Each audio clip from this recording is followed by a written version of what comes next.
இல்ல அது இது போகாம அது முகத்துல அப்புறம் போய் முடிக்கிறது. அன்னைக்கு 2 நாள்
Good morning, Professor. Are you online? Hi, good Ah, morning. Yeah, good morning, Professor. Good morning. How We are will you? start the course after 10 minutes, Professor. We will wait for the participants. Okay, no Okay. problem. Okay. We can Okay. wait. Okay. Thank Thank you. you. Thank you. Thank you.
Professor, shall we start?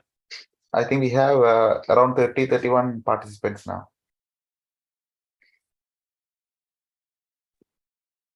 Okay. So good morning. So can you give me the right to share please? Sure, ma'am. 1 second.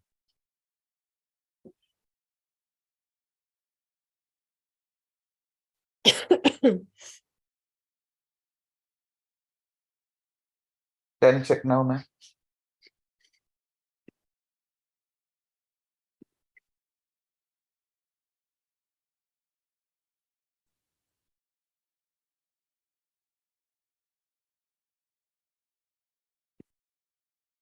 It's okay for you? Can you see it?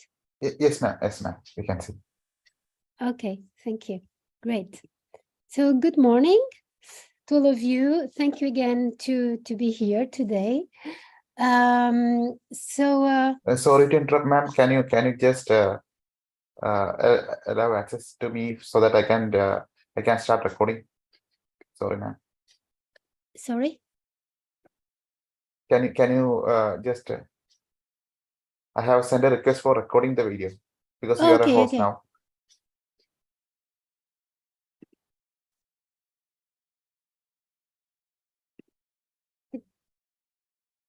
Oh, okay, ma'am. Okay, ma'am. Thank you so much, ma'am. Okay, sorry. Okay, so good morning. Thank you to be here today. So today it's our third day. So I have divided in two parts the course, and today we will discuss about exocellular polysaccharides and marine bio based polymers. So okay.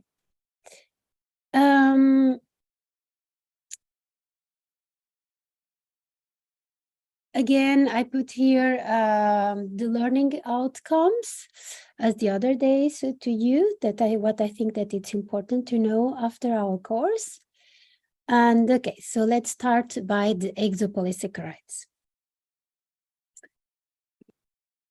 So the definition of exopolysaccharides, so sometimes you can heard about exopolysaccharides or extracellular polysaccharides. So they are organic compounds, they are polysaccharides, but in this case, they are secreted by microorganisms into their surround environment. Okay, so it's not inside of the cells. In this case, we will have the polysaccharides that they will be around or surrounding the environment of the microorganism. Okay, so there are different sources. We can have some microalgae. They can microalgae. Sorry, they can produce exopolysaccharides and also bacteria. And here I have some examples: xanthan, bacteriocellulose, pullulan, and the new marine polysaccharides. So one of the days we have discussed about the new biopolymers, so actually, as I told you, there are some in since some years, we have now access to some places in the deep ocean, so we can have now or discover some new marine polysaccharides. I have a video, maybe I can show you during the course if it will be possible, about these new biopolymers. So what is interesting is that they have a high molecular weight, and they also present a high viscosity, and for some applications like cosmetic and food, again, they are very interesting. So like I have just put here this slide just to remember you about the kind of polysaccharides that we can have, and it's the same for the exopolysaccharides. So we can have exopolysaccharides that are homopolysaccharides, linear or branched, but and also heteropolysaccharide. And in this case, these exopolysaccharides, they are more, as we will see in this class. We have a lot of heteropolysaccharides. So this means that they have different monomers. So what is the role actually in the nature of this, the exopolysaccharides? Actually, the bacteria or the microalgae, they secrete these exopolysaccharides they have different roles, but the main role is for defense or protection from the environmental factors. And as you can see here, I found these images that are really very, very interesting, because you can see here in the right side, the bacteria, and then you have this, like this membrane that surrounds the bacteria, and this is showing that this is the exopolysaccharides, so showing that it can protect them. So they are also important because they will help the bacteria to adhere to a substrate, for instance. Is also the way that they can have absorbed in this exopolysaccharides some nutrient. It's important also for their movement, and for instance, to retain water, etc. So, and they establish for sure the structural and the functional integrity of bacteria biofilm. Okay. So this is regarding the role of these exopolysaccharides in nature. And so now I would like to, so I choose 3 exopolysaccharides that they are very important. And I choose these 3 so because they are really completely different. So xanthan, that it's used for cosmetic and food, as we will see in the applications when I will discuss about the applications. Also bacteriocellulose. So for me, it's a fantastic biopolymer, and some of you also work with cellulose and maybe with cellulose, bacteriocellulose. So I choose to present to you this biopolymer, and then I will finish this part regarding the exopolysaccharides with this new marine exopolysaccharides. So starting by xanthan. So xanthan actually, you see this picture with the salad.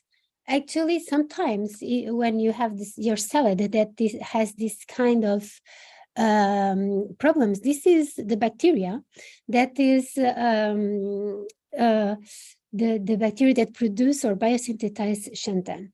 So the bacteria can be isolated, and then we can produce xanthan. So xanthan, it was discovered in the 50s, and the production started 10 years later. And you can see here that in 69, it was approved by the FDA as a non-toxic and safe polymer that we can use for food. And it's almost used, as I told you, and it's really very important as a stabilizer and a thickener in food products, but also cosmetic products.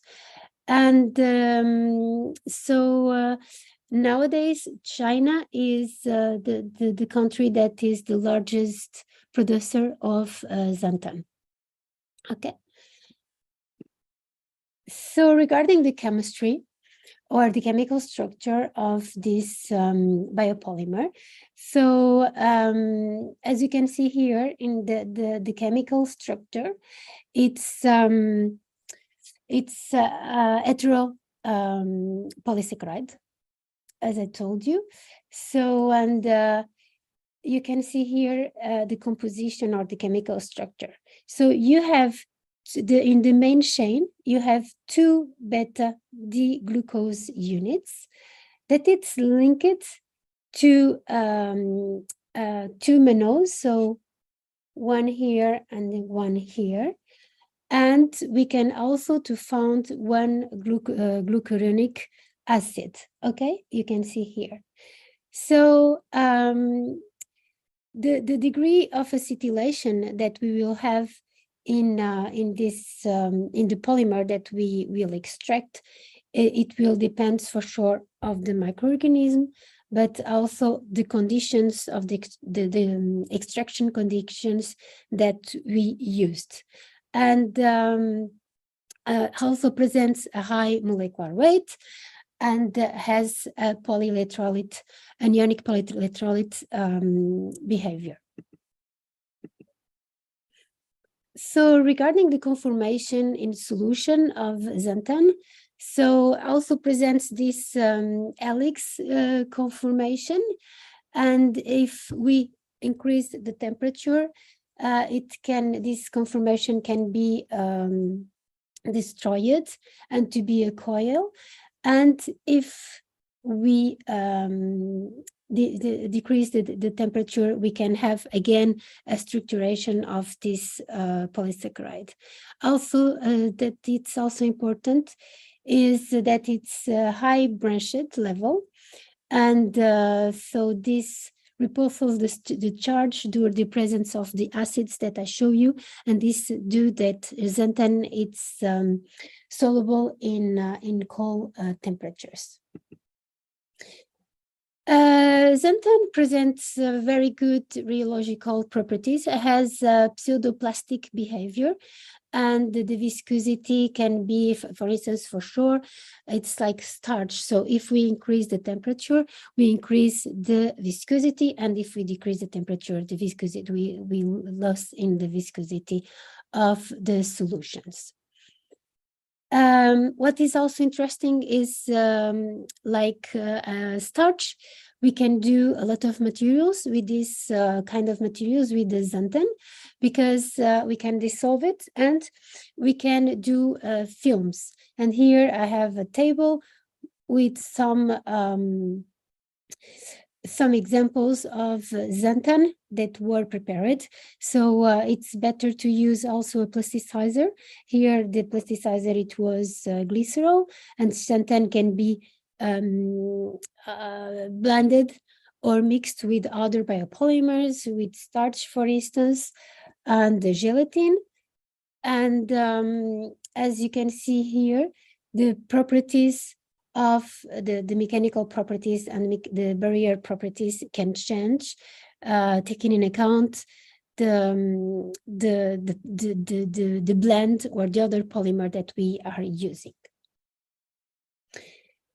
Regarding the applications of xanthan, so as I told you, interrupt, ma'am. I think your PPT is not showing. Your presentation is not sharing. Oh, really? Yes, ma'am. Since long time? I think one slide, ma'am. 1 or 2 slides, ma'am. Okay. I can.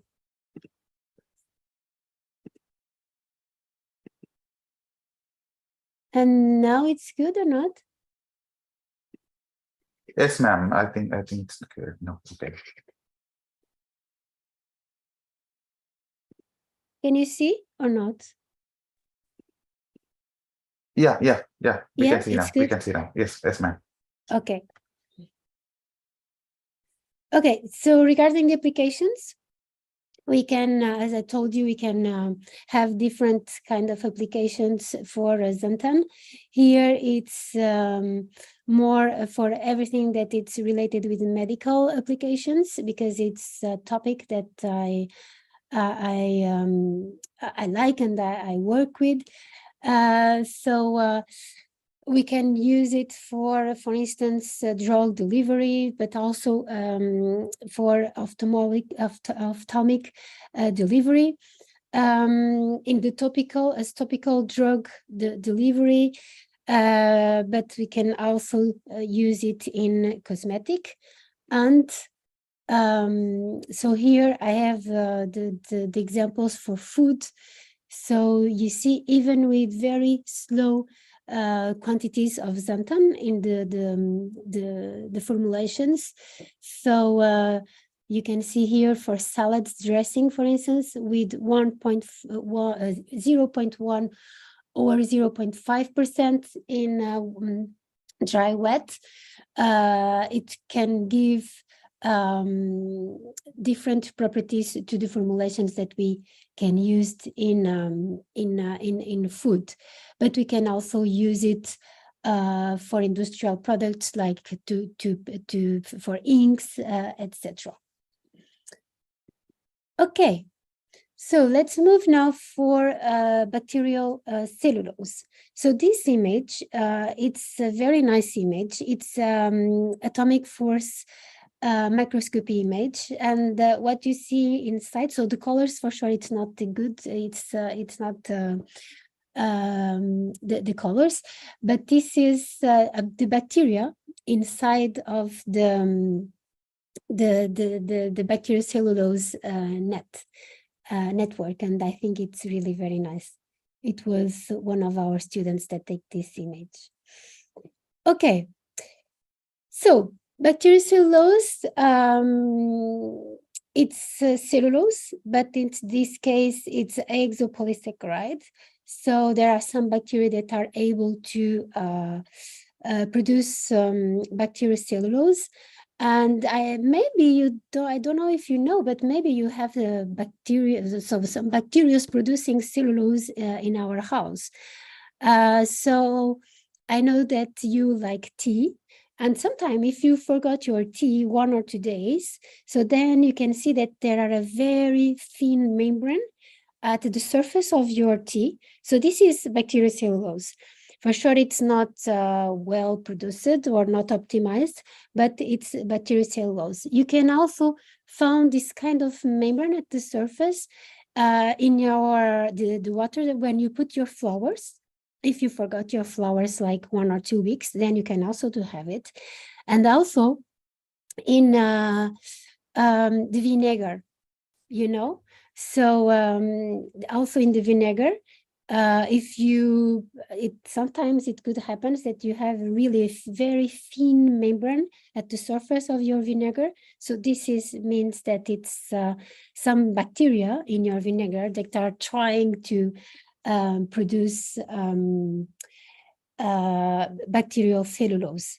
For instance, when I was working during my PhD in Portugal, the bacteria that we used to produce bacteriocellulose, we isolated it from tea. It was a bacteria from the tea. So this is a very interesting kind of cellulose.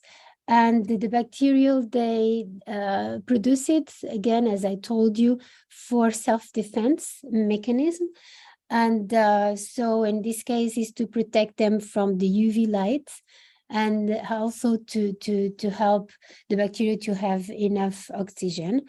And to cultivate it, we need carbon and nitrogen for sure. So, and here I have a very simple schema that you can see the biosynthesis. So actually the bacteria produce the cellulose inside. So the linear one, beta 1 for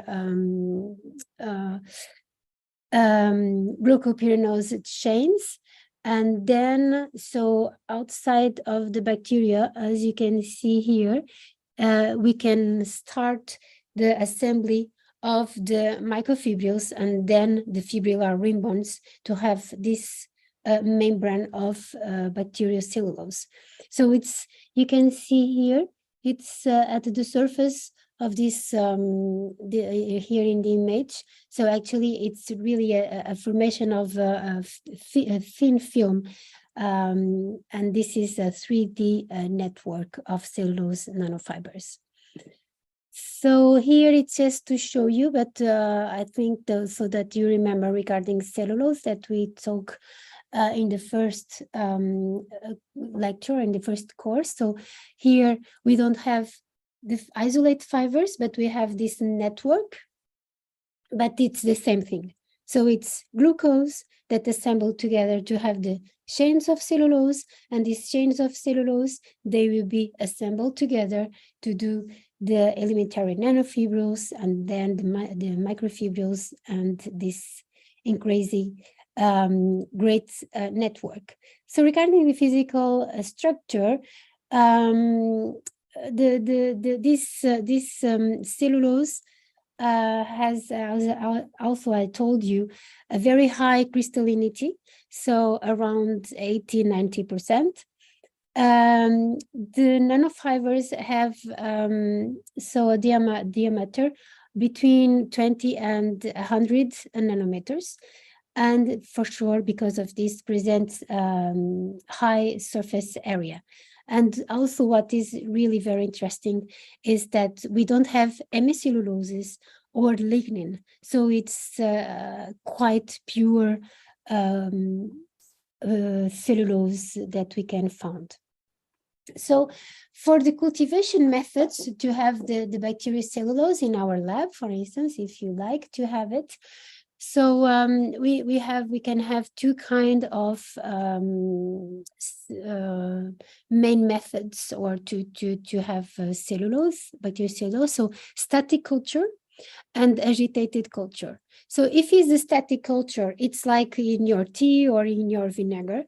So you will have a membrane that at the surface of the recipient, okay? So like you can see here in the left side. But if you put some orbital agitation in your magnetic agitation in your culture media, so you can have different kind of materials. So you can have these sphere-like materials, as you can see, it's like a capsule. But you can also have something like it's like the small stars, as you have here. And we were also able in our laboratory to have like a fiber-like material, okay? You see here in the small stars. So sometimes you can have more, these filaments are larger, and then you can have something like fibers, but it's still the nano network, okay? But it's like fibers. So for me, and I think this is something for the future, I think that you already, now that we are with this climate change, and we need to have more green chemistry, and we need to have materials done in a sustainable way. And I think that you already heard about biofabrication.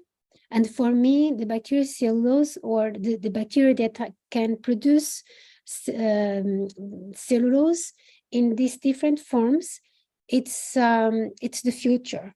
So, or it's a way to do materials. So actually, and there are some labs trying to work on it. It's not easy, but there are some labs trying to work on it. So the first that I know, it was bacteriocellulose, but then now we are also trying to do biofabrication with other bacteria or even with fungi.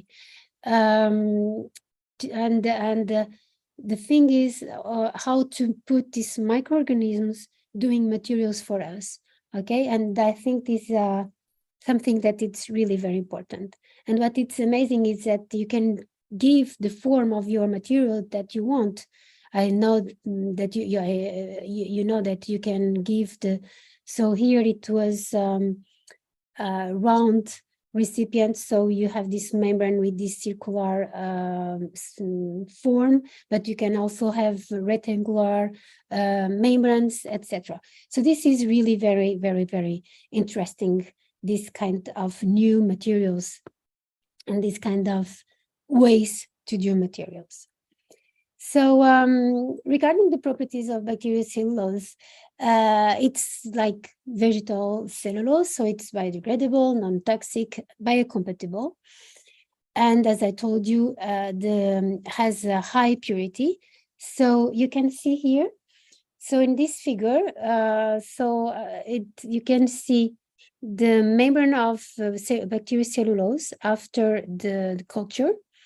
And if you see it in the stem, you can see, so in this you can see the membranes or the network with the bacteria, okay, inside. But then to isolate it and to purify it, so you just need to wash it with hot water and a basic treatment. So you kill the bacteria and you dissolve the bacteria, and then at the end, so you can just dry it in oven, or you can freeze dry, and then you can have this kind of membranes, okay, that you can see here in the figure. The degree of polymerization is also high. And as I told you, so it has a good moldability. So this is fantastic. So it's the possibility that we can do different kind of materials with this bacteriocellulose, high porosity of the membranes. And what is amazing is that we can we can absorb a lot of water around, because it's a high surface area. So there are a lot of OH groups that are available. So we can have holding capacity of water that it's really high, and also presents very good mechanical properties because of this web-like network, that it's really very resistant. And I found here in Grande old publication, it's a very famous publication about bacteriocellulose, some numbers about the mechanical properties. And now I put here this table just to compare the differences between bacterial cellulose and conventional cellulose from vegetables. And so there are just there are differences in a lot of properties, but what I really would like to show you, it's for instance the water holding capacity, as I just told you, the crystallinity, and for sure the degree of polymerization, and the surface area, that it's really big because of this 3D network. So regarding the modification, I will do it very quick, because it's the same. So the chemical structure is the same as in vegetal cellulose. So we can do the same kind of modifications that we do with vegetal cellulose. But in this case, we can also do some modifications. There are some works about it, some modifications in situ. So during the production of the bacteriocellulose. So we can, as I put here, we can do some nanocomposites, but we can also, it's also possible to change the porosity or the membrane, okay? So now, just to show you some works that I have developed, this it was when I was just after my PhD, yes, when I was working in Spain. We produced bacteriocellulose in different forms. But so to produce bacteriocellulose, it's very expensive if we do the conventional culture, because, and it's very expensive because you you need, for instance, we can do it with some extract of meat, for instance, because we need to have nitrogen in the media, and also carbon. So it's for sure very expensive. And we try to use wastes to do to produce bacteriocellulose with low cost. And then what we did, it was to try to modify the functionalization or the functions of the bacteriocellulose. So to do it, actually, what we did, it was that we used some wastes from the pineapple peel. And we also used the sugar from the wastes from or after the refinery of sugarcane juice. And we did it by using the two media, so static and agitated, as you can see. And these are our membranes. So it was really what we were able to have. And also this like beads or these particles. But you see, for instance, for the particles, so this is our culture media, and here in the bottom, so the HS is the conventional media, and you can see that for the same conditions, so just changing the nutrients, the kind of the culture, we were not able to have these nice spherical or like beads particles, very small particles, and without really a form, an exact form. So, and but it's another way to have bacteriocellulose, even if it was not possible to have the same kind of particles. Okay, and but for sure we compare it with our process and the conventional process in the static. So the yield, we were able to have more cellulose or bacteriocellulose that with the conventional method. The DP, so the degree of polymerization, it was quite the same, and also the degree of crystallization. And this I already show you this work. It's just to remember and to show you that we can also to change or to do the functionality of the cellulose, in this case bacteriocellulose. And the aim, as I told you in the first lecture, it was to incorporate antimicrobial activity to these membranes and to see if they still biocompatible or not. And we show that it was both of them. So it was possible to have bacterial activity and also biocompatibility. So here it's just a summary of all the kind of applications that we can do with bacteriocellulose. So we can do, as it's very expensive, it has been more for used for medical applications. So for tissue engineering, for instance, here you can see in the bottom of the image. So for it's used for burn, for instance, so like a membrane for to do like a tissue engineering, or for healing for the skin. So this is really very used for this kind of applications.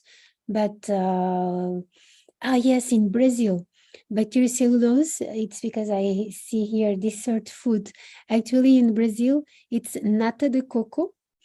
It's in Portuguese. Maybe you know some words, some Portuguese words. And it's nata de coco. It's a dessert that they have in Brazil, and it's from bacteriocellulose. I never tasted, but apparently people like it. Okay. So yeah, now let's move to the new marine exopolysaccharides. So here I show you it's a figure or a photograph, sorry, from the hydrothermal vents in the deep ocean. And there are some researchers that are working with some bacterial that we can find in these places, and this bacteria, the cyanobacteria also, to see so if they produce exopolysaccharides, and how are these exopolysaccharides. So the interesting thing is that these marine microorganisms, they have been adapted to these extreme environmental conditions. And maybe in these new exopolysaccharides, we can have properties, as then I will show you, that we can find in the exopolysaccharides or in the polysaccharides that we know until today. So there is a particular big diversity abundant on this in the deep ocean. Just I will show you Saturday or tomorrow. I also have a collaboration with some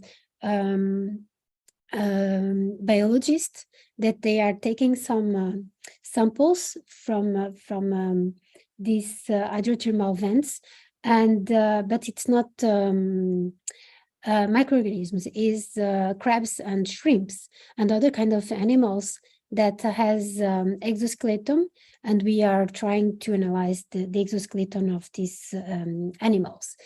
So, but this I will show you tomorrow or Saturday. So today it's about the microorganisms. So, we can found it in different places. So here I have this image, but we can also to find this bacteria in the coast for sure, but also in the sea ice. So it's really a very the biodiversity. It's really amazing, and yeah. So here I have some different exopolysaccharides. So I have here in this table the microorganism or the bacteria, the marine bacteria, and the origin. And you can see that there are in a lot of places, have been found in a lot of places in the world, and including in India. So not for the microorganisms, but if you have the way to have some shrimps or different shrimps or crabs, so we can discuss, because I'm really interested on it. So what is interesting is that we can find, taking into account these different places in the world, we can find so these microorganisms that are biosynthesizing these exopolysaccharides in very different conditions. So another thing that it's quite funny, I think, is that, for instance, when we talk about green chemistry, we actually we say, oh, okay, it's room temperature, atmospheric pressure, so neutral pH, etc. But think about these microorganisms and other organisms that they are they live in extreme conditions, but they live. So my question is, what is really the environmental conditions? So I think it will depend where the microorganism is living, and so we can also be inspired by this kind of conditions to do new materials. So I have here, for instance, we can see regarding the temperature. So there are thermophilic microorganisms. They can support high temperatures, but also 0 degrees, for instance, or barophilic, depending of the pressure, also depending of the pH, etc., or the salt concentration. You see, there are the conditions are really different, and they can support extreme conditions. So I think that we have a lot to learn with these microorganisms. Sorry. So this is just to remember about the structure again. So we have for the marine exopolysaccharides, we have found exopolysaccharides with pentose. You remember that we discussed it in the first course. Pentose, exos, and with different functional groups, so carboxyl groups, carbonyl groups, amine groups, etc., that can be used then to give new functions, or functions that the polysaccharides that we know today doesn't have, or it can also serve to modify these new exopolysaccharides. So this is an example of a exopolysaccharide. So sorry. So this exopolysaccharide actually it's you see the image. So this is the atoms. So the atoms, they are organisms that we can found in marine ecosystem. And you can see, then you see the bacteria that are around the diatoms. And can you see here, like a thin membrane or a biofilm? So this is what we call biofilm, that it's around the diatom. So these are the exopolysaccharides that are being extracted or secreted by the bacteria. And for instance, this one, you can see here, so the name it's very big, so they classified it with very short names to be easier. So look at this. This is the monosaccharide repeating unit exopolysaccharide, because it's composed of 4 glucose, so 2 galactose, 2 glucuric acid, and 1 galacturonic acid. You can see it's really incredible how we can have this kind of new polysaccharides that, and for sure that we are learning a lot, and I'm sure that we can do or we can have a lot of applications with this kind of exopolysaccharides with properties that it were unknown until now. So talking about properties, some properties. Usually they also have a high viscosity. And what is it's interesting is that this viscosity, it's stable even if we vary the pH, temperature, and the salinity. In terms of biological properties, it's here that it's more interesting because there are anti-tumor and the antioxidants, for instance, and antiviral also effects. And also have a strong affinity with the heavy metals. So they are really very interesting. So the idea, it's not to explore or exploit, like we discussed in the last classes, these microorganisms in their environment. But yes, if we can take some examples and then to optimize their production in the laboratory. So some functions of the exopolysaccharides, so in nature, and then we can think about it for our materials. So it's adhesion, as I told you in the beginning.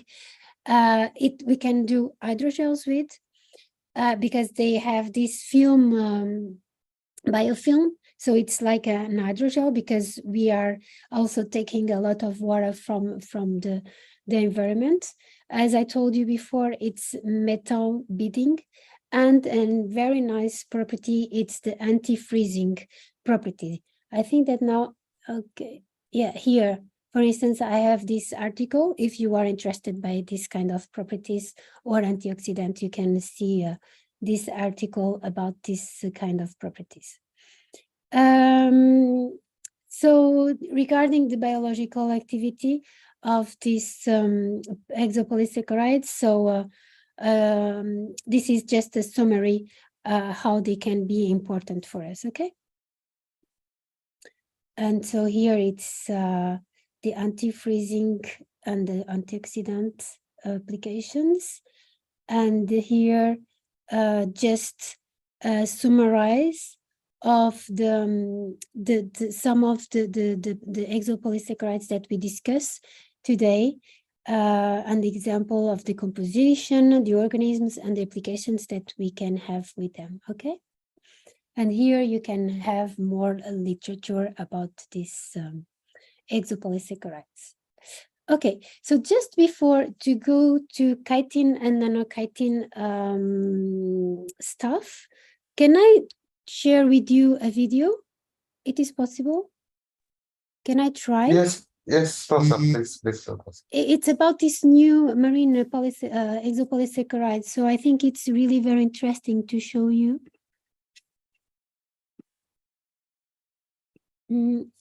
Okay, so let me see.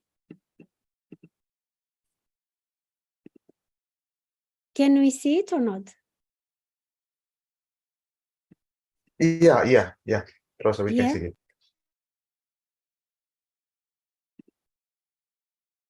Can you hear it or not? Professor, we can see it. We can see it.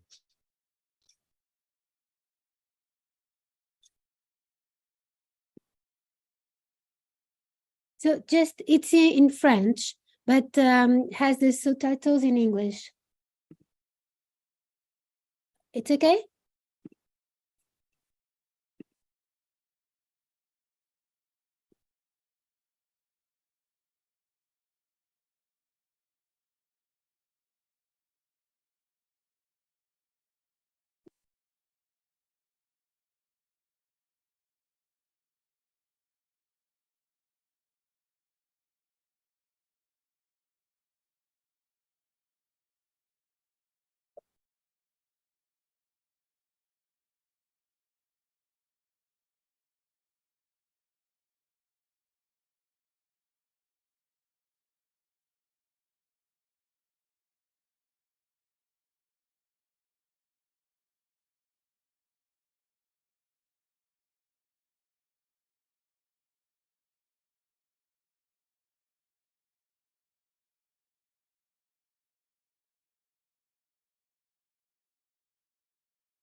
Okay.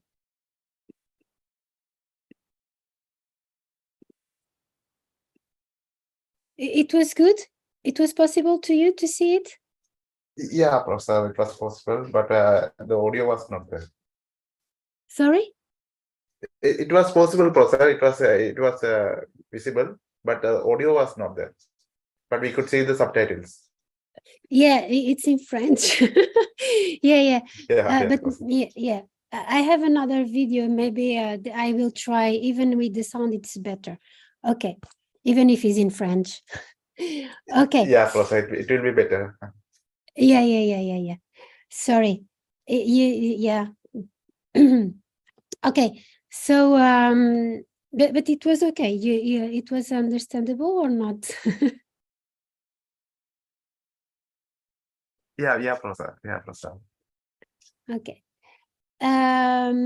So it was just to show you that we can isolate this kind of new polysaccharides, and as you see, so it was the important thing. It was that these new polysaccharides or exopolysaccharides can be modified, and then we can use it to mimic the extracellular matrices. And in this case, it was for sure for regenerative medicine. So it's quite interesting. Okay, so now we will move to chitin. So it's hard for me because Professor Sabu, yesterday, he already told you about the chitin. So I will show you some what is chitin, and then again I will show you some works that we are doing with chitin, and then I have again a video, but I will try to have sound this time. Okay, so chitin and nanochitin. So like for cellulose, it was a French researcher that found chitin. So it's Henri Braconnot. Actually, this year, I don't know if you went, but it was the international meeting in Iceland for chitin and chitosan. And if you are working on chitin and chitosan, I think it's good to know that there are a prize for the best PhD on chitin, and this prize calls Henri Braconnot. So it's the name of the researcher that found for the first time chitin. And yeah, if you would like to have more information about it, you can also contact me, and I can give you information about the European Association of Chitin, and you can try to you can be a candidate for this prize. So now it will be in 2 years. Okay, so if you are finishing your thesis, or if you finish your thesis in 2 years, it's a good opportunity for you. It's interesting, Professor. Then can you kindly share me so that I can share with the participants, those who are interested? I can share the information with them. Yeah, for sure. I noted it's good. Yeah. That seems interesting. Thank you, Professor.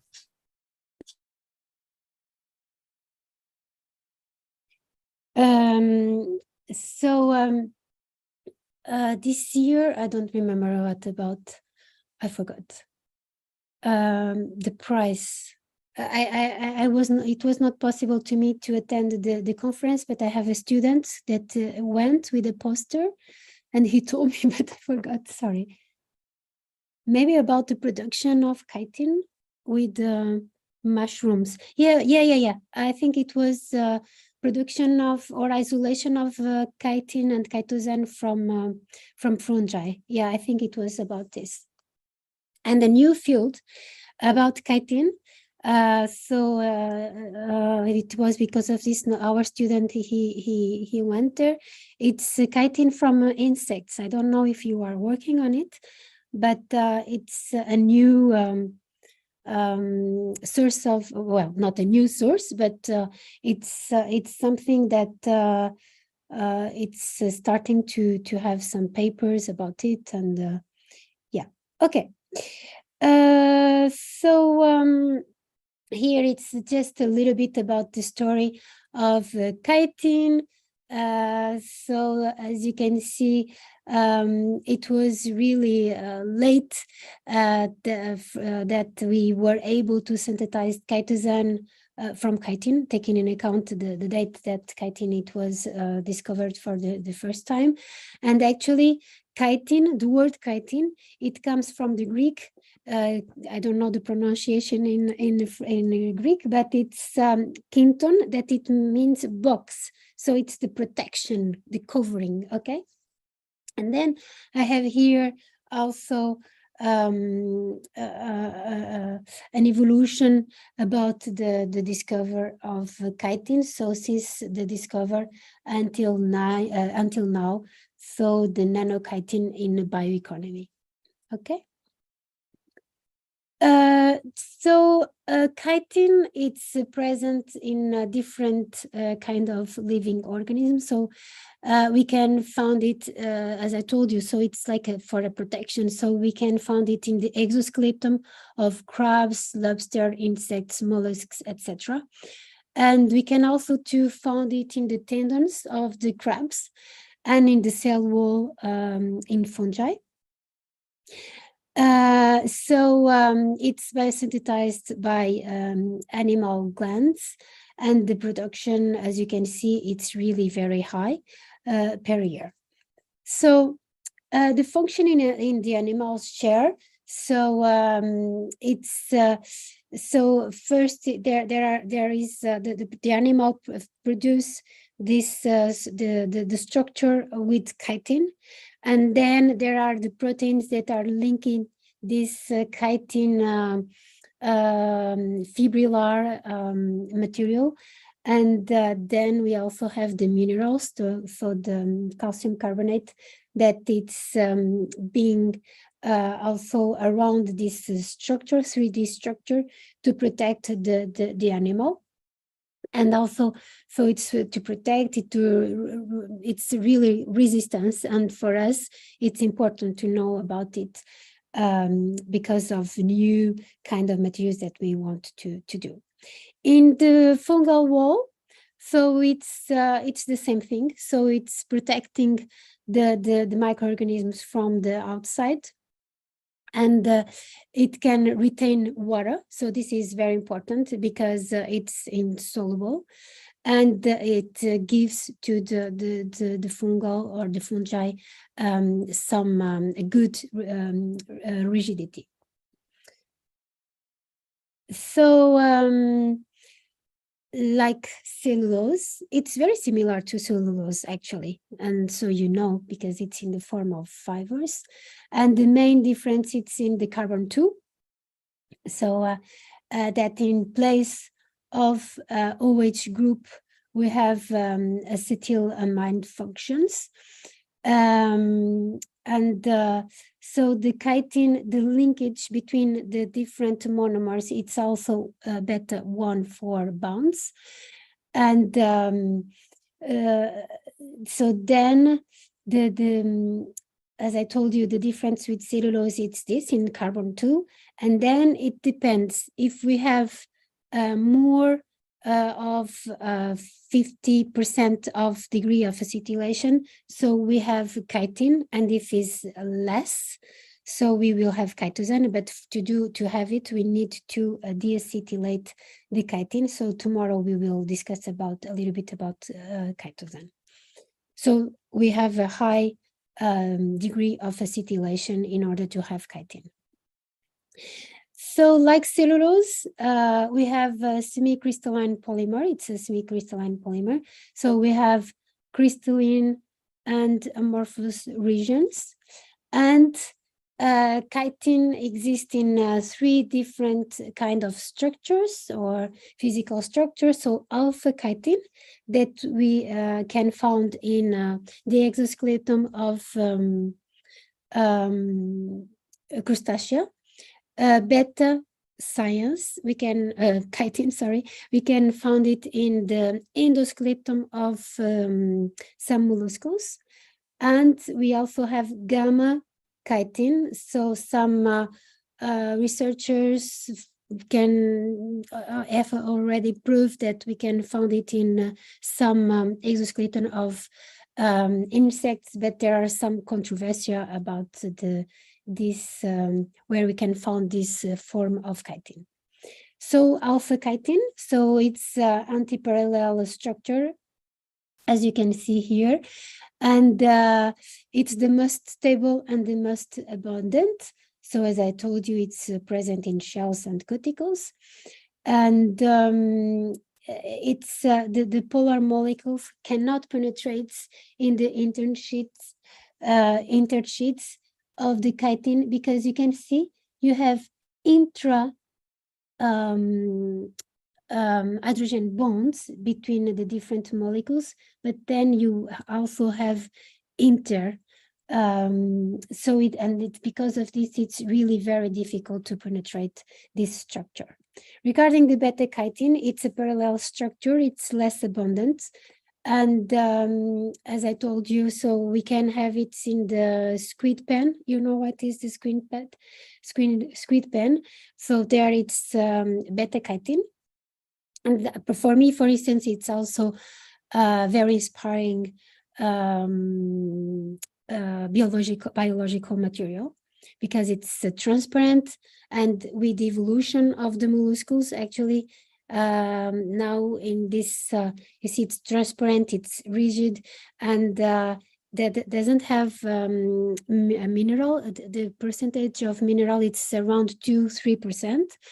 And it's really very, very interesting material because of the transparency and the rigidity.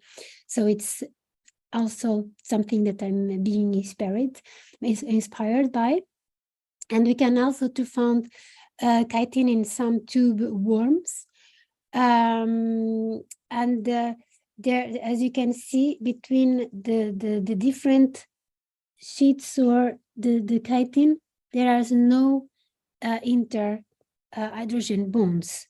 So it's more easy to work with better beta chitin. So how can we get chitin? So we, for instance, one day, some of you, or I think one person asked me in the first day, what is the best source to have nanocrystals of cellulose?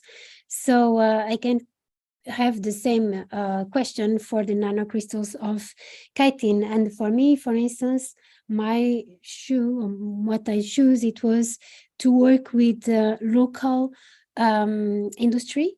So local fisheries that has local and also in France, but I have a lot near here where I work.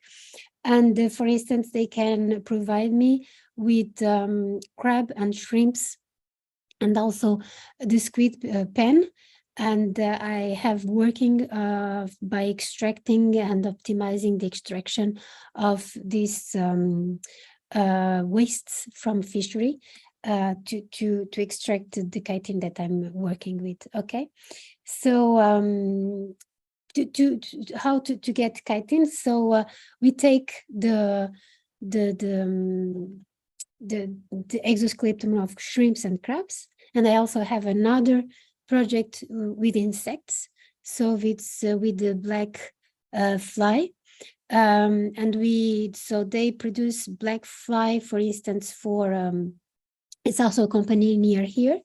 They produce it to have some flour for fish food, and so they have a lot of wastes that they don't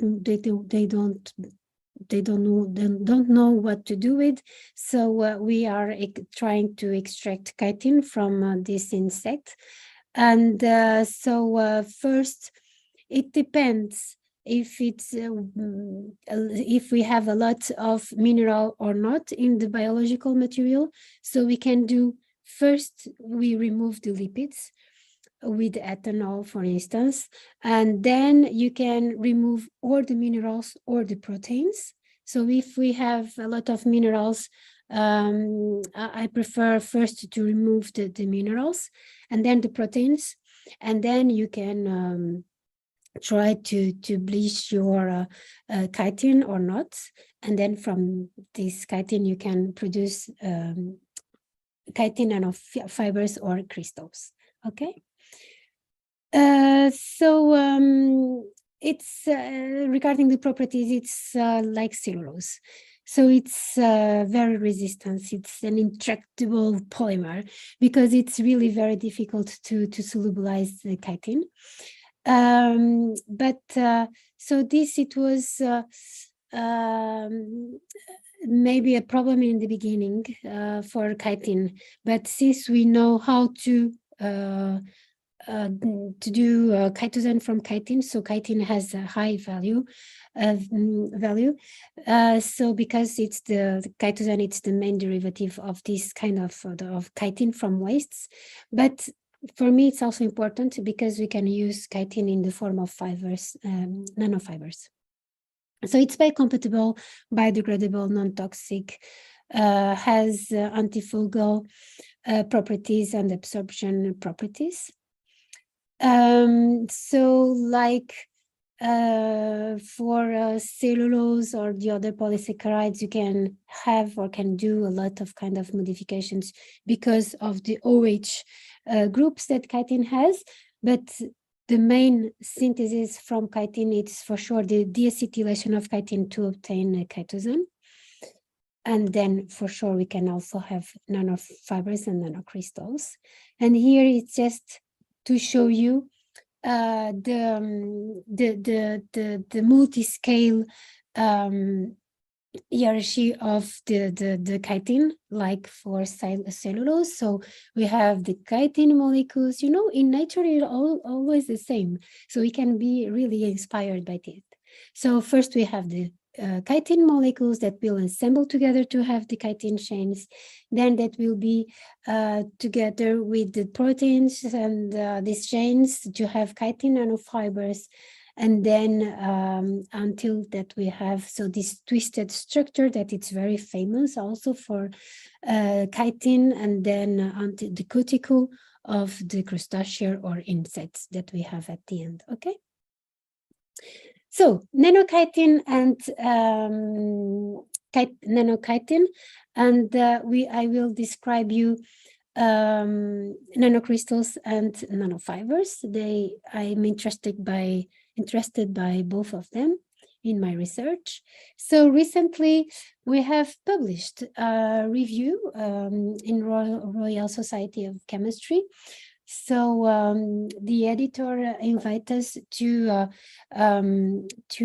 do a review paper about the use of nanochitin in biological active matrices for engineering, tissue engineering applications.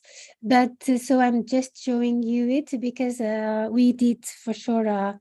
So we where we stand regarding the research about the nanochitin in the last 17 years, and so you can see in the graphic of in the right side. So in the left side, sorry. So nanochitin in general. So since the last 3 years, it's increasing. It's amazing the interest that the researchers have on it. And then regarding the chitin nanofibers and the chitin nanocrystals. So in the beginning, the search, it was more in chitin nanofibers. And now we can see that it's still high, but the tendency it's more to work with chitin nanocrystals. Okay, and in the other graphic, it's about the application of chitin, nanochitin in the medical field, and you can see it's a lot of variation about the publications about this kind of chitin. And here it just we also did the difference between nanofibers and nanocrystals for the medical applications, where what are we interested for. And as you can see, for sure, it's tissue engineering is the field that it's interesting more the researchers, and antibacterial as antibacterial agents. And yeah, then the percentage regarding crystals or fibers, it's or nanofibers, it's very similar. Okay, so the difference between the nanocrystals and nanofibers, it's like for cellulose. So if we do chemical treatments, it's hydrolysis acid, it's very strong hydrolysis acids. So we can obtain chitin nanocrystals. And if we do some mechanical or physical treatments, we can have what we call chitin nanofibers. And so here it's just to show you, but we already see it with the cellulose, how we can have the nanocrystals. It's because with this the acid conditions, very strong acid conditions, we can dissolve the amorphous part and have then the crystals. So this is just how more detailed information how we can have it, but we already have discussed it and you know about it. And here I present some of the works that we have done here. So about the isolation of nanocrystals, because you know, so to have the nanocrystals, usually we need to have strong acid conditions, high temperature with long time, and we try to do it, but using microwave technology. So we have published this last or 2 years ago now, and we use different sources of chitin. So beta chitin with squid pen, shrimp, and then alpha chitin with shrimp and lobster, in order to have nanochitin. Okay. So here, so we try to do it with to have. We used the software response surface methodology in order to have information about the best conditions, to have the best yield also of the production of chitin nanocrystals. So here you can also to see atomic force microscopy to see the different morphologies of the products that we obtained. And as you can see, so for the alpha chitin, they independently of the source, the morphology was very similar. But for the beta chitin, so we have crystals that were quite long and very thin. They were really very small chitin nanocrystals. And what it was interesting is that we were able to reduce the time of the extraction because or the isolation, because the conventional way we have like between 1 hour and 90 minutes, and we were with microwaves, so we were able to decrease the concentration of the acid 1 molar instead of 3 molar, and the time we were able to reduce.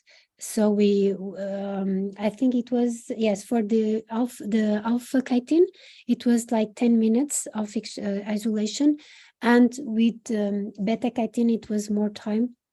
It was 30 minutes, but we got very good results regarding this. So here it's again the properties that we are looking to have with chitin nanocrystal. So it's almost the same with the chitin.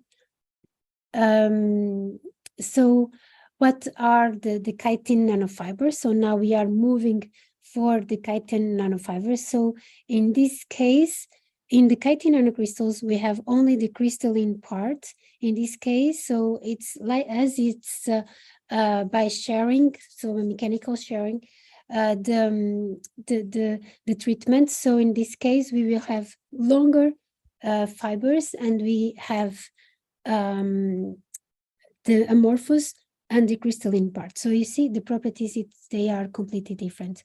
So this is another work that we developed in our lab. So by using the high pressure homogenizing equipment.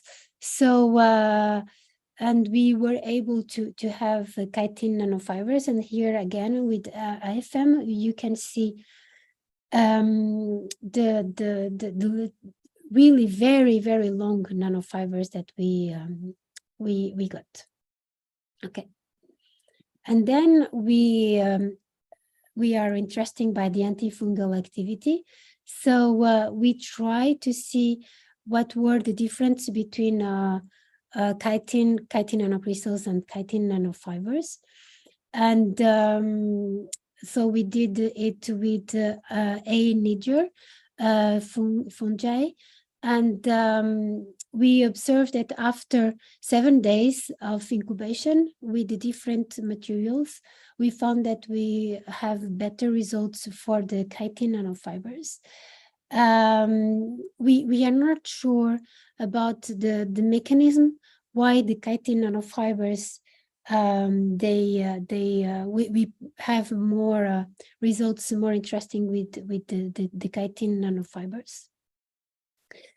Maybe because we think that with the chitin nanofibers we have more groups, NOH groups that are accessible to the membrane of the fungi compared with the crystals of the chitin. But these are hypotheses. We don't know really what was the mechanism to have these results.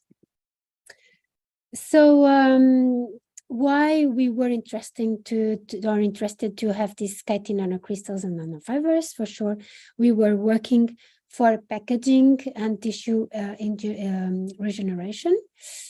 So here it's just to remember you that we can also to do with the nanocrystals the same kind of modifications. So we didn't, for this kind of materials, we didn't prepared any modification in our nanofibers or nanocrystals. So we did a lot of we used a lot of biopolymer matrices to incorporate the nanocrystals or nanofibers. So we used, for instance, PLA. It was a big project that we were 12 partners in Europe and also in South America.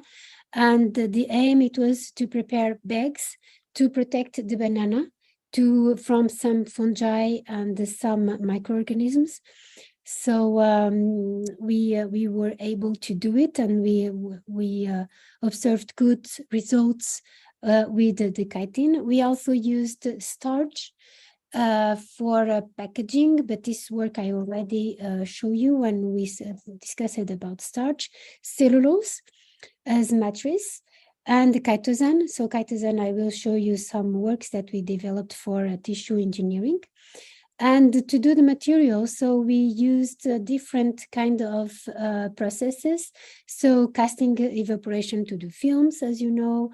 So melt, mixing and injection to do the starch-based materials. Freeze drying to do the scaffolds for the tissue engineering. And the film bullwing, it was to do these pegs that we did with the European project. And then for sure we characterize all these materials. So here it was the work that I already show you using chitin nanocrystals and nanofibers with thermoplastic starch. So to see if we have or not antifungal properties, and if we improved the mechanical properties, and we were able to show that it was good. This is Also now moving for the biological applications, for the medical applications. So in our review, we did the state of the art, and we summarize it in these two tables. So we have for chitin nanocrystals and also for chitin nanofibers. And you can see here, we have all the matrices biological with biopolymers that were used until now to use for medical applications. So if you want some information, you can see these tables. And we also described if what kind of chitin is used and the role of chitin in this kind of materials. For instance, and you can see there are three main things: is to improve the mechanical properties, the biocompatibility, the biological activity, so microbial antimicrobial activity, etc. Okay, so this is the main use, or to promote the cells adhesion and spreading in the scaffolds. The same thing using the chitin nanofibers, so for the different matrices, and then the role of the nanofibers. And here I have a work that we did with using chitosan, so as matrix. And we also used we did different materials using chitin nanocrystals and nanofibers. We did 3D scaffolds and the films. So the films, it was just the first part of the work. It was just to see if the cells, they like this kind of materials, to study the biocompatibility of the first materials. So we also did some mechanical properties, because the cells, they like that the material has rigidity. They like this mechanical rigidity. So we see because of this, we studied the mechanical properties of our materials, and we compared between nanocrystals and nanofibers.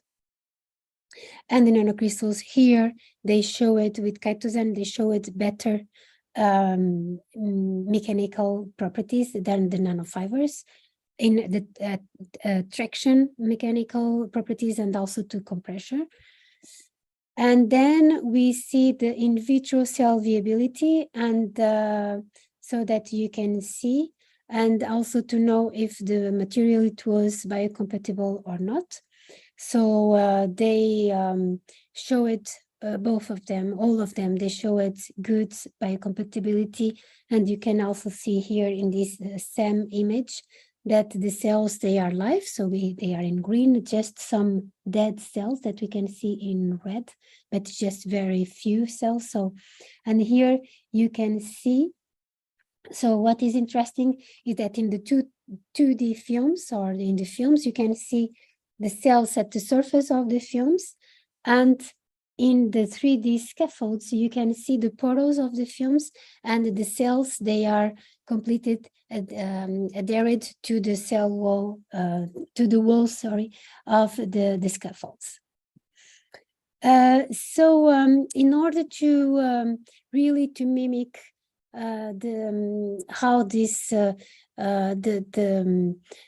so we were mimic two things. We were mimic our materials, so preparing scaffolds to mimic the extracellular matrices with these poros, with this rigidity.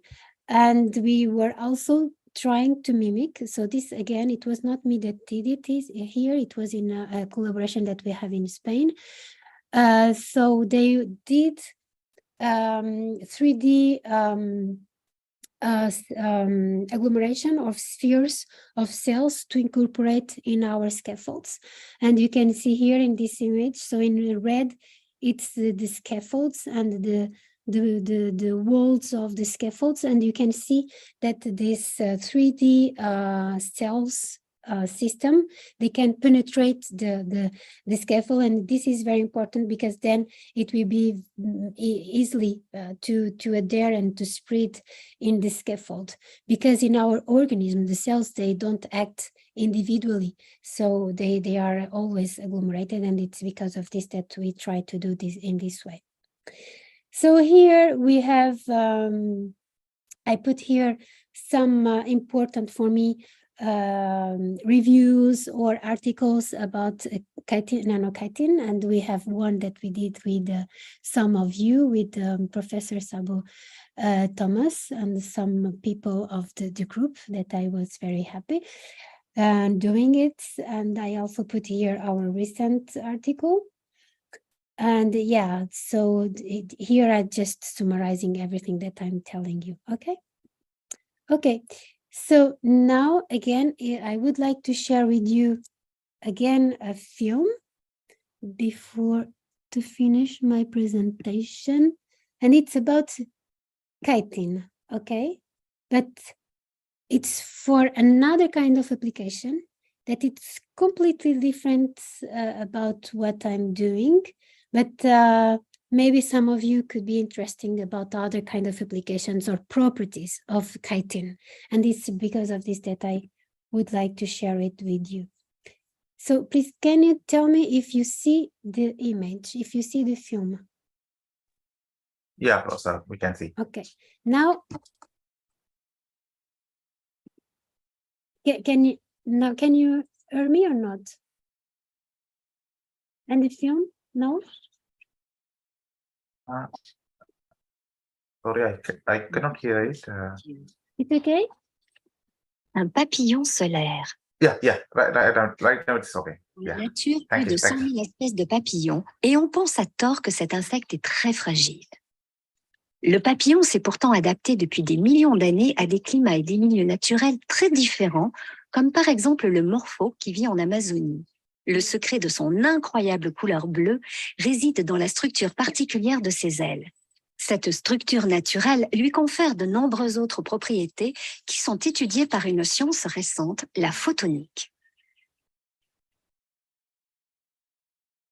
La difficulté de la photonique, c'est que il faut structurer la matière à une échelle où on est pratiquement incapable de le faire, où on a longtemps été incapable de le faire, alors que la nature fait ça depuis en gros 175 millions d'années. L'idée ici, c'est d'aller chercher dans la nature des structures qu'on n'est pas encore capable de faire, mais qu'on pourra utiliser à terme. Le morpho, comme beaucoup d'autres papillons d'ailleurs, il a une structure qui est multi-échelle. Donc ça, c'est un peu une caractéristique des structures naturelles. Et lui, il est structuré sur, en gros, 5 niveaux, si vous voulez, de l'aile complète du papillon qui se mesure en centimètres.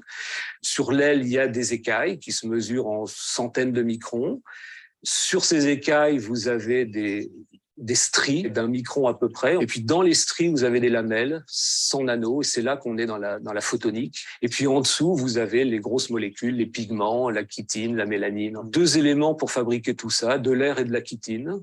Et dans l'air et la chitine, 4 éléments fondamentaux. Toujours les mêmes, oxygène, carbone, azote, hydrogène, c'est tout. Et avec tout ça, à cause de cette structure, eh bien, on fait de l'optique, de la mécanique, de la thermique. On fait toute la physique avec 3 fois rien au prix de la complexité. Nous, quand il dépasse 40 degrés, on est mal, mais rien de mortel dans tout ça. Ces animaux-là, si leur température dépasse les 40 degrés parce qu'ils absorbent trop, ils n'ont pas tellement de solutions. Donc, ils ont développé une stratégie qui est due à la chitine en particulier. Dès qu'elle est trop chaude, eh bien, elle se met à émettre dans l'infrarouge plus que ne le ferait un autre élément.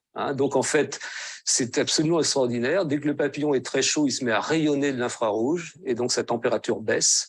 Et dès que la température baisse, il redevient absorbeur et donc la température monte. Il arrive à se stabiliser à la bonne température qui pour eux est aux alentours de 40 degrés. Donc une auto-stabilisation, si vous voulez, qui est le rêve de tout ingénieur. Nous entrons dans la phase de transition énergétique où nous allons devoir absorber plus d'énergie solaire. Pourtant, la technologie actuelle des panneaux solaires ne leur permet pas encore de résister à de très fortes chaleurs. Donc, on va être confronté au même problème que le papillon, que ce soit pour les photovoltaïques ou pour les photothermiques. Alors, pour des raisons différentes, les photovoltaïques, leur rendement qui est déjà pas énorme, diminue quand la température augmente. Une des stratégies serait de les empêcher de devenir trop chauds. Et donc, par exemple, qu'ils se mettent à rayonner dès qu'ils atteignent une certaine température optimale. Dès qu'ils refroidissent, ils redeviennent plus absorbeurs dans une autre gamme de températures. Il ne s'agira pas que les capteurs s'arrêtent à 40 degrés, mais le même processus va se produire à 100 degrés ou 200. Les morphos, ils ont des choses à nous apprendre sur la façon de gérer ça tout seul, sans intervention extérieure. C'est une stratégie nouvelle qu'on a trouvée là. Indépendamment du matériau ou de la structure, à nous de l'adapter aux températures des capteurs. Mais l'idée est là. Donc, vous voyez, il n'y a pas que l'application pratique, il y a la stratégie. Le morpho, comme d'autres papillons, a développé des stratégies dont les applications sont multiples.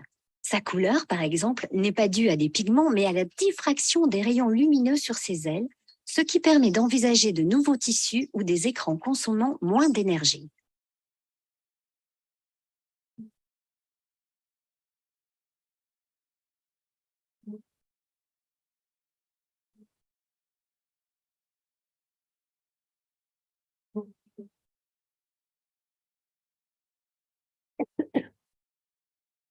Okay.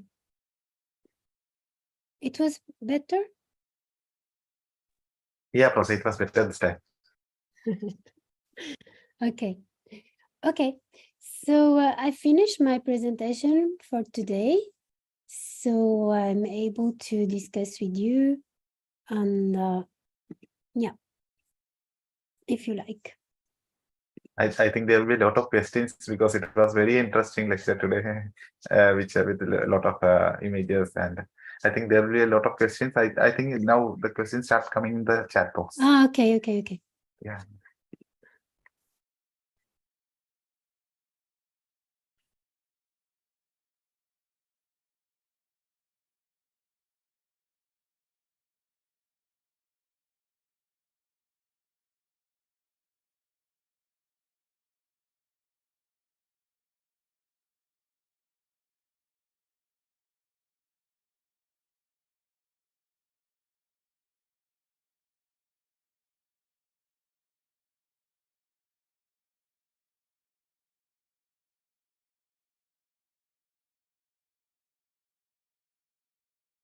So, sorry, I'm reading, okay?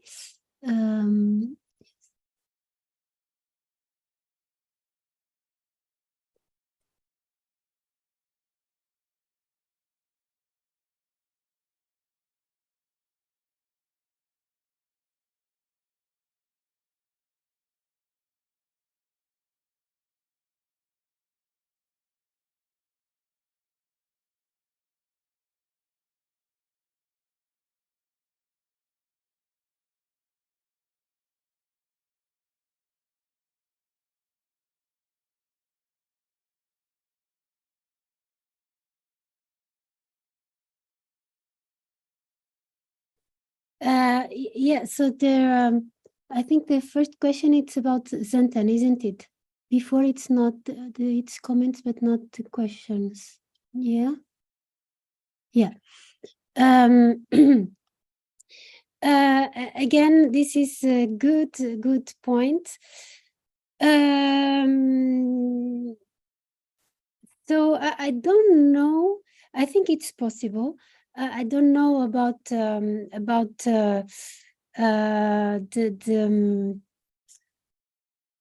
so this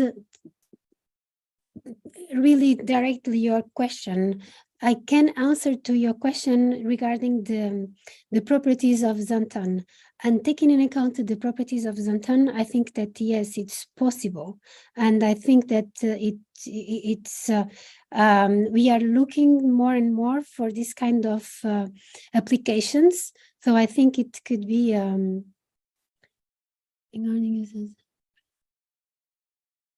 yeah, I think it's possible to do it regarding the properties of Xanthan. Yeah, but I don't work with this kind of applications, so I'm not the good person to help you with this. But I think it could be possible. Yeah, there are a lot of research for the new kind of prebiotics and these kind of things.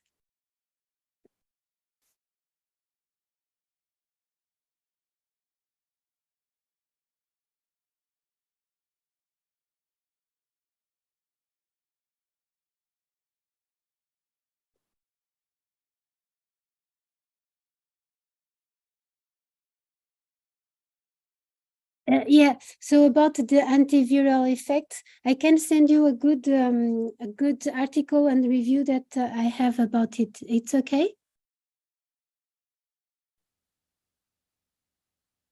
For the exopolysaccharides. Because with the exopolysaccharides, I don't work with this kind of applications. I work more in tissue engineering. So these are the kind of applications that I work. So then what I can do is to give you some literature on it. But about the how what is the mechanism for the antiviral? So this I can't explain you. I work with antimicrobial and antifungic or fungal or bacteria, but not with viral or parasites. So I can't answer you to this question, but I can help you to find some literature if you want, okay?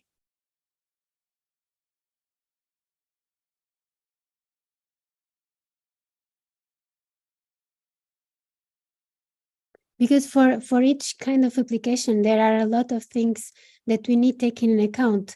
So the source of the biomaterial that you are working, to know very well the biomaterial that the biopolymer that you are extracting, the purity of the extraction, to be sure that you don't have any other kind of impurities that can have other problems with the human body. So this is important to know. And then, but then the mechanism or the possibilities, this I can't answer you, okay?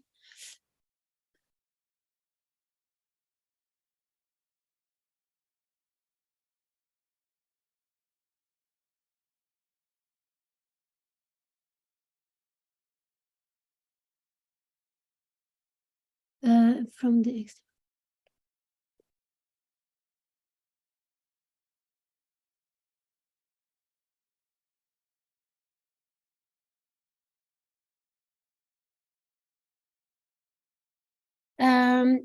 so regarding the extremophile microorganisms, so actually, and the normal microorganisms that we have, that we can get get the exopolysaccharides.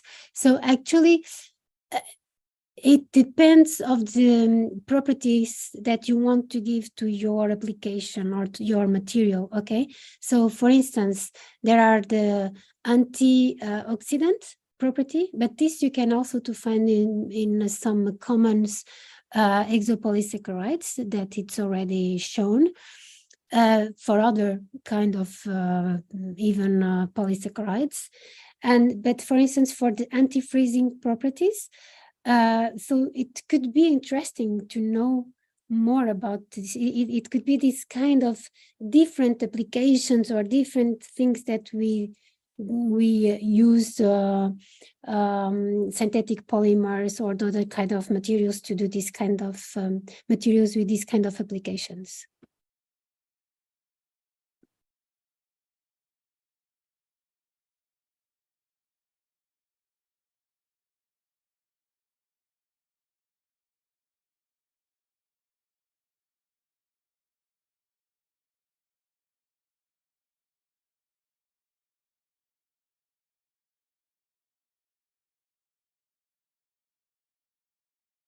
And regarding the structural properties, yes, you see that in the presentation I show a structure with 9 monomers in the main structure, in the repetitive unity of the polysaccharide. So I think this is amazing.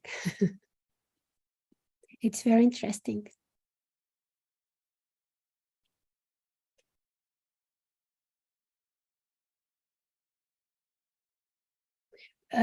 For instance, one thing is the viscosity, taking into account the high molecular weight that these kind of structures have. So it could be advantageous. We need just very few quantity of these exopolysaccharides to use them as an additive for the formulations in cosmetic or foods or other kind of applications.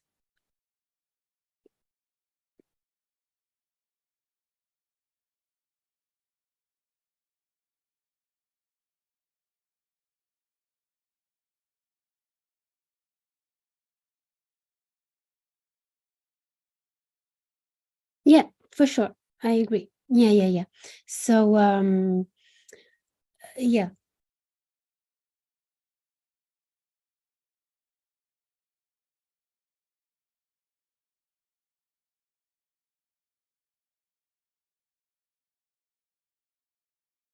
So tomorrow I will talk about chitosan, a little bit about chitosan, collagen, and alginate. And then I will talk about the research that we are doing in our research group. So maybe could interest you.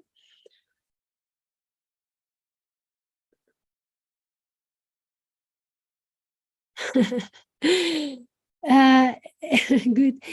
So the chitin for the solar cells. How I look to it with good. It's regarding the video. I think that there are a lot of things that maybe we can try to do regarding it. Yes. Yeah. I have some colleagues here in the lab who are trying to work on it. Yeah. Yeah, I will this afternoon for me or this evening for you. I will send you all the lectures and also the information for the tutorial for tomorrow.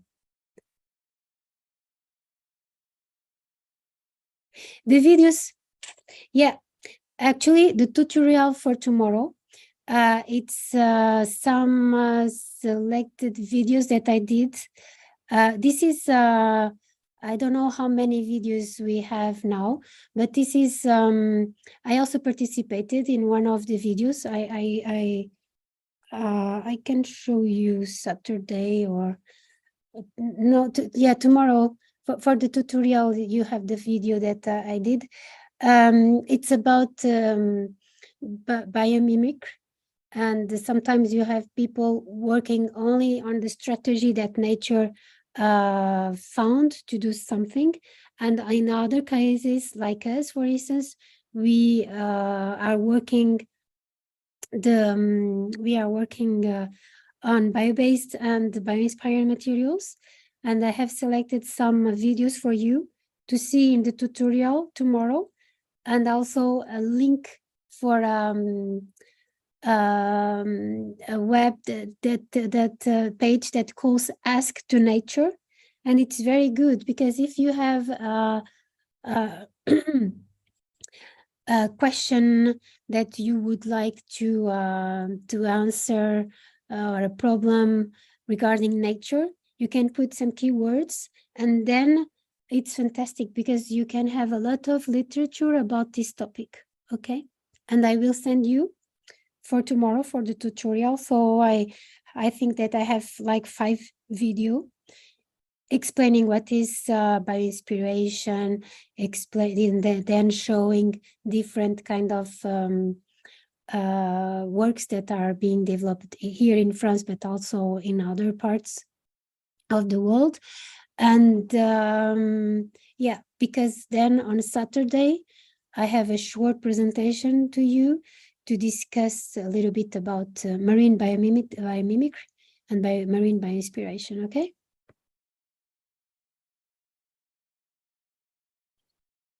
Yeah, I saw the topics that you share with me. I like the 2 first. So the first one is it's my favorite because I will start working in a project with cell cancers. So it will be good if we can do something like this. And the other, I think it's about food. So why not about the food, the biopolymers for food? So you put packaging, coatings, no, I think the topics, then I think that another thing is, yeah, I like this too. So now it's energy storage devices. It's good a topic, but I don't work about it, so I'm not the good person to work with you on it. Drug delivery, yes, why not? Yeah, but energy storage, it's really good idea to do it. I agree, for the energy transition and etc. But I don't know. I don't know nothing about this energy materials for energy and these kind of things. Okay. Yeah, preservation. Yeah. These two topics. So the first two that you propose, I think I can help you, but the others no, because but I think it's also good if you can do like quick research bibliography, just to see if there are some recent reviews on the topic, because it will be okay. Yeah, okay. But I think that with drug delivery, there are already a lot of reviews about it and biopolymers. So it depends what is the direction of the that you want to do to your paper. Okay.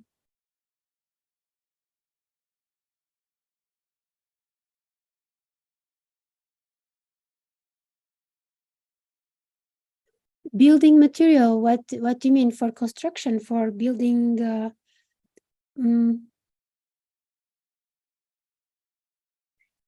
so by using biomaterials, I don't know, can you tell me please what you mean by building materials? If it's building because we are constructing it, or for construction applications?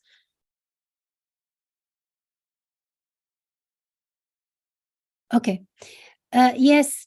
Yeah, good question.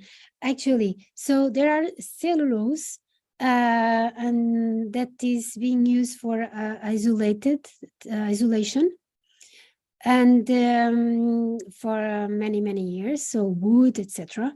But what is interesting for construction is, you know, that how you call it in English? Sorry, let me see. Cement.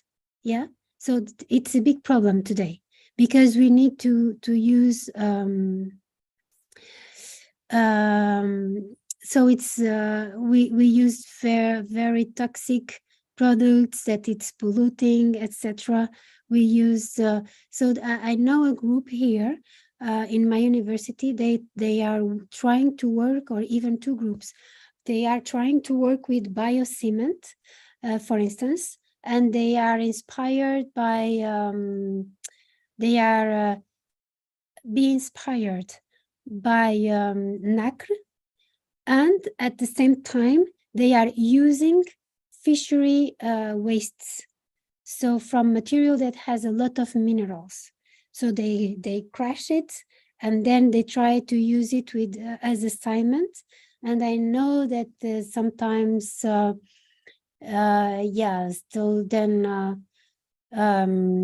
yeah, so they do different kind of treatments to these wastes after to grinding it. But yeah, they are trying to do biocement. This biocement, it's really a hot topic regarding biopolymers and minerals, because we also have a lot of minerals in some wastes.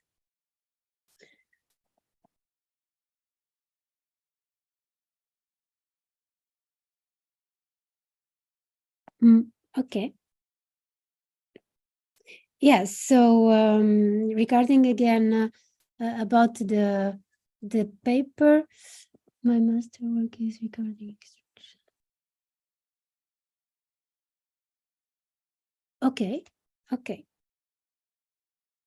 So you can ask to also to your supervisor, and for your and then we can discuss together a topic that we can work together in a review paper. No problem.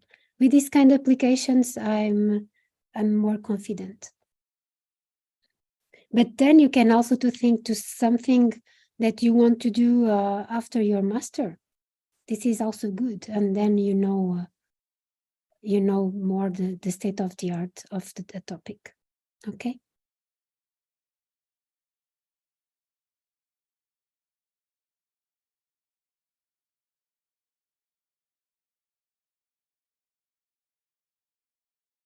Ma'am, what is the future of kiting materials, ma'am? Like if you compare with cellulose or other biomaterials, what is the future scope or research scope for the kiting materials? Kiting materials. I think that this as a photonic material, I think it's really a topic. I know some big European projects that are very competitive on this topic. For instance, for the physical colors, because again, because we need the inks, they are very toxic, and they are when they are fossil-based products. So I know that in Germany, in the Max Planck Institute, they are working on the physical colors with chitin and cellulose nanocrystals. So cellulose, it's more studied than chitin, so I think it's a hot topic. And then, as we saw in the video, these kind of applications. Then there are medicine, for sure, because of biological properties. But there are, in terms of works, there are more work developed than this physical colors or everything that it's photonic. Okay, ma'am.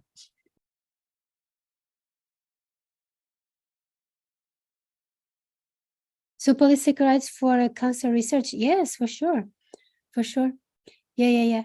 So there are different kinds. So these exopolysaccharides from marine based. There are some of them that they are labeled like anti-cancer. So, but anti-cancer, again, it's a mechanism or things that I can't answer you about it. But regarding, for instance, to use the polysaccharides to do scaffolds, and then to prevent cancer, yes, there are some polysaccharides, but I can't explain you how it works.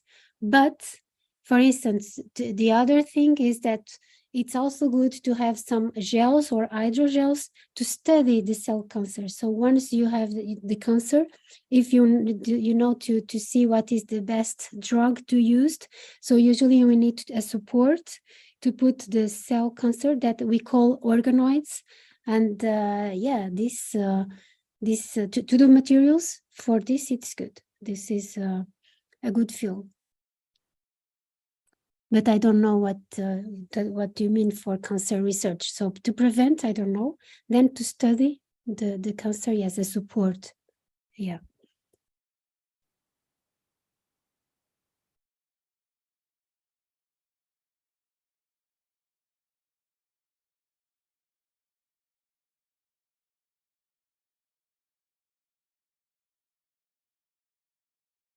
Yeah, for sure.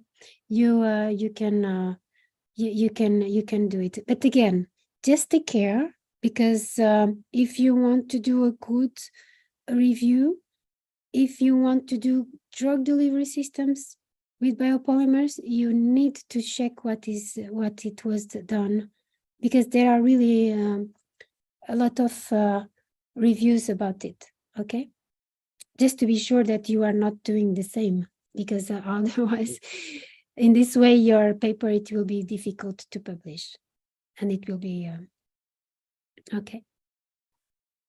So it depends what you really want to do. See the kind of systems, for instance, so the biopolymers, the kind of systems, and then if you want to do something general, really a big review, this is a lot of work, and I don't know if you have time. This is really a lot of work. A big review, like for chemical reviews or these kind of things, the journals that have high impact factor, I never did. This is really very, so you need to see what you want. Okay.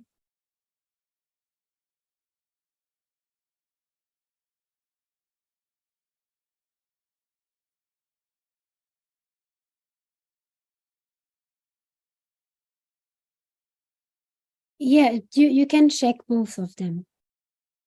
You can check both of them, but maybe the idea that you have for your paper, it's no one did it before, so you just need to see. Okay. I'm just telling you what I tell to my students when they propose to do a review. So first, see what is already published, and then we see. Okay, great.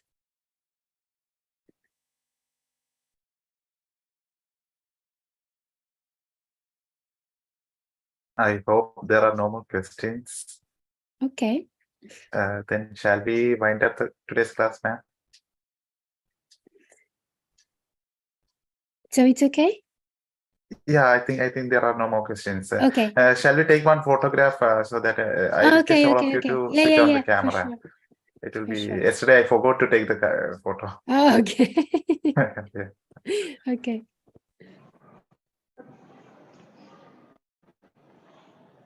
Please, everyone, please switch on your camera so that I can take a screenshot.